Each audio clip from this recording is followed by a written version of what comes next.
嗨，各位好，这里是伴你入睡，我是艾米，每晚在这里为您道一声晚安。当代社会有一个刻板的偏见，认为大多数的90后都很爱花钱，不爱存钱，甚至还起了一个专有的名字新穷人。新穷人是指大多出生于1990年代，受过高等教育，外表光鲜亮丽，拿着不错的薪水，追逐中产的品味和生活方式。虽然已经工作好几年，但几乎没有积蓄可言。当然不能否认，很多年轻人消费欲望确实强烈，但也有很多人越来越节俭。比如昨天在网上看到一些很有意思的故事。某90后北京码农，坐标帝都，职业码农，年薪60万，全身上下没有超过100块的衣服，1000块的手机用3年了，一直没换过，理发也没有超过30块。江苏无锡某90后，去泰国玩，临行前买晒后修护用的芦荟胶，既没网购也没代购，直接上闲鱼买了用量还剩1半的二手货，用完还剩1/4，回家又挂二手平台卖掉了，65块钱的东西最后只花了15块搞定。某北京90后，超爱吃的零食被他发现了委托生产方，于是顺藤摸瓜找到了这个委托加工厂的自有品牌，买来一试，品味一模一样，但价格只有之前的1半。你以为这就算省钱了？还有更厉害的呢。我在豆瓣加入了一个名字叫做抠门男性联合会的小组，围观了好多省钱大神，有个男生让我是印象深刻。虽然他在广州天河区 CBD 的甲级写字楼里，估计收入也不低，但是真的超级省钱。他自己理发7年，买个推子4到6个月直接自己推一次板寸儿，自己煮面条一袋1块钱，够吃3天。为了省钱，他还专门用公司的微波炉煮面，省了水电费。你以为这就够省钱了吗？那你就太 naive 了。不要光用着阿里妈妈的佣金链接拿返佣，还要用信用卡付款拿积分呢。不光如此，他还买了超强聚水的碗，因为不需要清洁剂和太多水洗碗，当然用公司的就无所谓了。当然也不能光吃面吧，他还买了13块钱4瓶的郫县豆瓣酱，不光可以吃酱，还可以把豆瓣酱里的红油分离出来，偶尔煎个鸡蛋改善生活，当然鸡蛋也是得降价的。以上这个方案13天只需花费5块钱。虽然我不建议用这种强度去省钱，但是我还是建议大家向以上这几位学习学习，因为好好存钱真的能帮你抵御生活当中的各种风险，还能够帮你得到你想要的好生活。从这方面来讲，存钱就是你最顶级的自律，存款就是你最坚实的后台。很多年轻人除了自己消费比较大手大脚，而且还要各种房贷、车贷，手上根本没有多少存款。如果生活风平浪静还好，但如果有任何意外发生，你就会发现没有存款的自己毫无抵抗风险的能力。人生海海，我们的一生会有各种的变幻沉浮，手上的足够的现金流是你抵御人生风险的最大底气。毕竟你看似稳定幸福的生活，可能比想象的更脆弱。比如前几天我在网上看到一个故事，就在几个月前，阿伯还过着无忧无虑的幸福生活。阿伯有1儿1女，父母和岳父母轮流帮着他带孩子，公积金比房贷多，夫妻2个收入也不低，生活质量还算不错。后来阿伯夫妇想要买学区房，由于现有资产离买房还有很大的差距，于是他们不仅卖了老房子，还咬牙借了150万，又贷款250万，终于换了一套新房。如果故事止步于此，那也就算了，毕竟只要2个人工作没变故，咬咬牙也就挺过来了。可是后面发生的每一件事都给阿伯家里带来了沉重的负担。阿伯的岳母体检查出了癌症，随后住院化疗。阿伯的妈妈造血异常，发现了10%的异常细胞，随后住院骨穿等结果。阿伯的爸爸因为未知诱因剧烈疼痛，认知功能剧烈下降，每天直接摸不到碗，找不到厕所，入院待查，还不知道能否恢复。与此同时，刚上1年级的儿子各种不乖，因为大人各种糟心，没空管他，每天都被老师吐槽。阿伯感叹，中年人的幸福生活真的是太脆弱了，谁也不知道什么时候就被各种不顺打倒在地了。他们家如果没有这么激进的换房，一是经济上会更加宽裕，压力肯定没有这么大，至少可以请人帮忙照顾老人；二是工作压力、心理压力也不会那么大，还可以停下一个人的工作来照顾家人。这就是为什么我常常劝我的读者，如果可以的话，尽可能的省钱存钱。如果财富底蕴不强的时候，尽可能保守财富，不要太过于激进。你永远不知道风险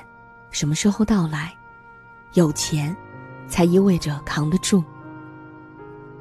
我发现你是不是有足够的存款，在很大程度上能够决定你是否有足够的底气尝试更多的机会，追求更好的自己。很多朋友都知道，我毕业1年半的时间遇到了一个很好的工作机会。当时因为拿了单位的北京落户指标，为了从原单位离职，赔了原单位20万的离职费用。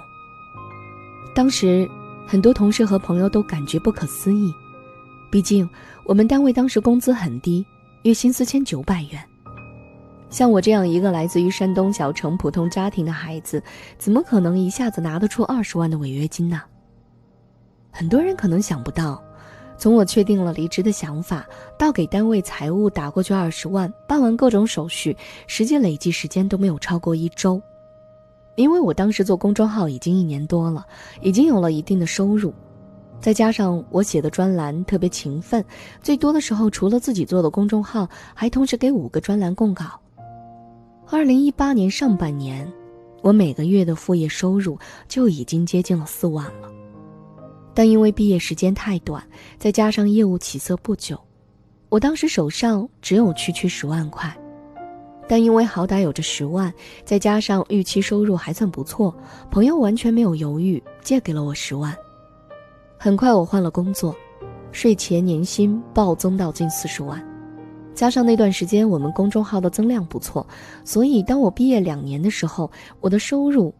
每年就已经超过了100万。我为了存钱，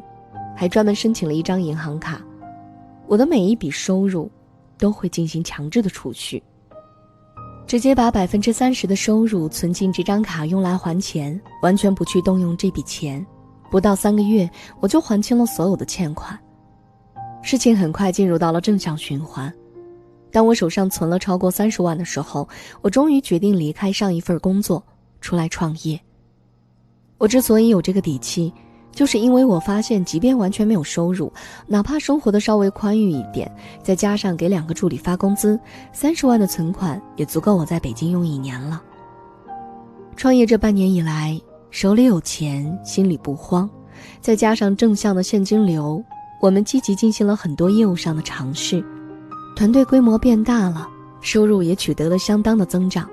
这就是我说的，你的钱越攒越多，你的抵抗风险的能力就越来越强，你对世界的探索能力和意愿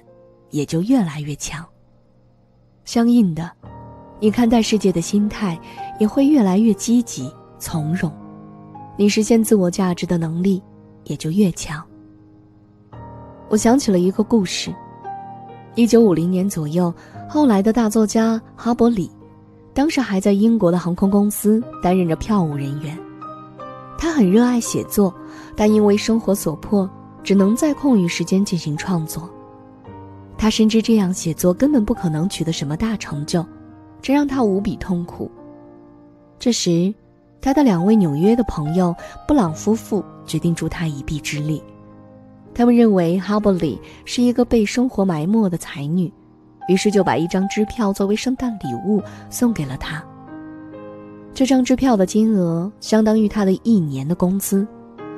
装有支票的信封里还附了一张纸条，上面写着：愿你用1年的时间来写你喜欢的东西，圣诞快乐。在这1年里，他完成了长篇的名著《杀死一只知更鸟》，迄今为止已经在全世界卖出了超过4000万册。当然，我们很难拥有这样慷慨的朋友，赠送1年的收入，让我们提升自己，实现自己的梦想。但是我们可以靠自己存钱储蓄，为自己的成长打下坚实的基础。很多人恰恰就是因为手上的弹药不够，所以既舍不得，也没有时间学习进步，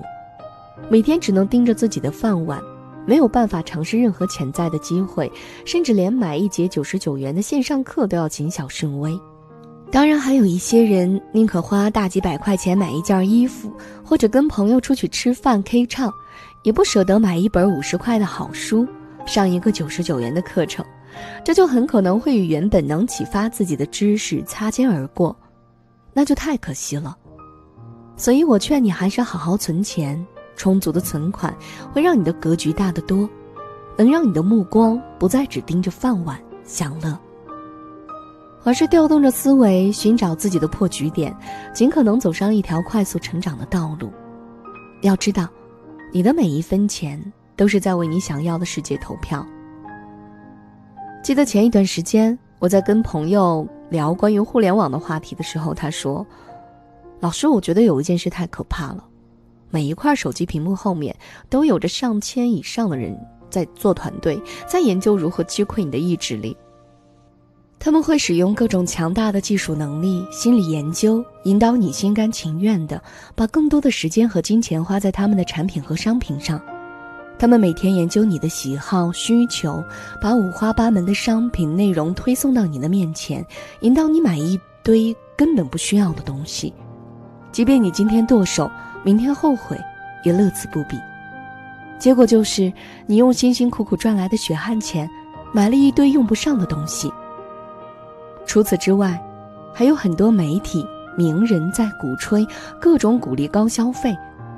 他们常常为了自己的利益而让很多人掉入到了消费主义的陷阱，后果是严重的。我们来一起看几组数据。2018年8月，央行显示全国信用卡逾期半年未还款的总额达到了756.67亿元。2010年的时候，这个数据仅为76.86亿元，8年翻了10倍。一位博主曾做过一个关于90后月薪和存款的调查，统计显示4万多人中70%的人都有分期负债，20%的年轻人虽为负债，但是也没有存下什么钱，只有10%的年轻人每个月都有固定存款。2017年年轻人消费生活报告显示，在中国近1.7亿的90后群体当中，每4个人中就有1个人使用花呗，有3个买手机的就有2个使用分期，每2个人中就有1个没有存款。汇丰银行的一项统计数据显示，90后群体消费负债额平均为月收入的18.5倍，就算是不吃不喝1年半才能还清欠债。甚至还有极端的立案存在。有个网友留言说，努力了很久买的房子，老公要卖了他还债，信用卡网贷都有。最近我们都掉在了网贷的恶性循环里。我还房贷还了2年多，我说房子没了，家就没了，离婚。我想重新开始，几个月来每个晚上都可能会想不开，每个早上都要压抑地给自己希望，工作不顺，家也没有了，感觉很糟糕。甚至为了消费做出了极端行为的年轻人也有不少。之前有161名的女孩裸贷照片流出，后有名牌大学因欠5万的网贷自杀。全社会都在鼓励高消费，可是除了你自己，谁会对你的人生负责呢？所以说存钱是最顶级的自律。你要抛弃所有浮华的欲望，克制住花钱的种种冲动，尽可能把钱存在自己的手里，把有限的资源投入到自己的成长当中，而不是为了获得一时的消费快感，挥金如土。关于花钱存钱，希望你可以明白以下艾米跟你说的这10件事。第一，存钱越早开始越好。你赚100块不够用的时候，赚200块依然是不够的，所以与其等到赚得多了再存钱，还不如现在就存。第二，赚得少的时候存，赚得多的时候就多存。每个月最少拿出10%的收入存起来做应急储备，全当这份钱没有的。10年下来，你就会发现自己有一大笔钱可以用来买2手房、投资等等等等。第三，能够存得住钱的人都是高手，因为他们不图一时的享受，之所以能够忍受一时，是因为他们在谋一世。所以你想爽一时还是赢一世呢？当然这无关对错，我也无意用观点绑架你，这只涉及你自己的选择而已。第四，只靠赚钱是没有办法致富的。想要赚钱致富这没错，但没有人跟你说过只靠赚钱是没有办法致富的，还要适当的存钱才能致富。从本质上讲，财富天花板不在于新加了多少增量，而在于留下了多少存量。第五，如果不必要，尽可能不要借钱。如果你细心一点，你就会发现近2年来五花八门的公司，比如滴滴、新浪微博、小米，都在想着办法借钱给你。没有重力，他们怎么会这么热心参与这个业务呢？我曾经算过，就算是支付宝的借呗，借1万元，为期12个月，利息高达 14.4%。你知道这个数字有多么高吗？如果本金是你1年的工资，这笔钱在你手上走了一圈，你接近2个月的工资就没有了。第六，如果能不花的钱尽量不花，任何小开支乘以365都巨大无比。原来觉得以我的收入，一天花30块喝个星巴克不算什么，创业以后心态就变了，觉得这部分钱太浪费了。光喝咖啡1年下来就累计消费1万块，还不如买台咖啡机，便宜又方便。毕竟任何小支出乘以365天也会变成天大的开支。第七，永远记住一条省钱法则，绝不超出预算。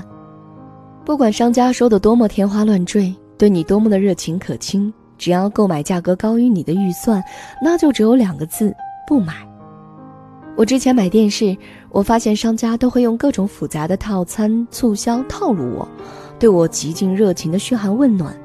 但我的预算是3000，不管商家说什么做什么，只要让我多花了钱，那我就是2个字：不买。第八，与其吃吃喝喝，不如买2本书，上几节课。哪怕遇到烂书烂课，只要有一句话能有所启发就是好的。退一万步讲，看书听课总比胡吃海喝半夜剁手强得多了。第九，大多数人意识不到自己一生的收入是有上限的。从这个角度想想，存钱的问题就从这个月花完了下个月还有，变成了一生只有多少万，花掉1分少1分。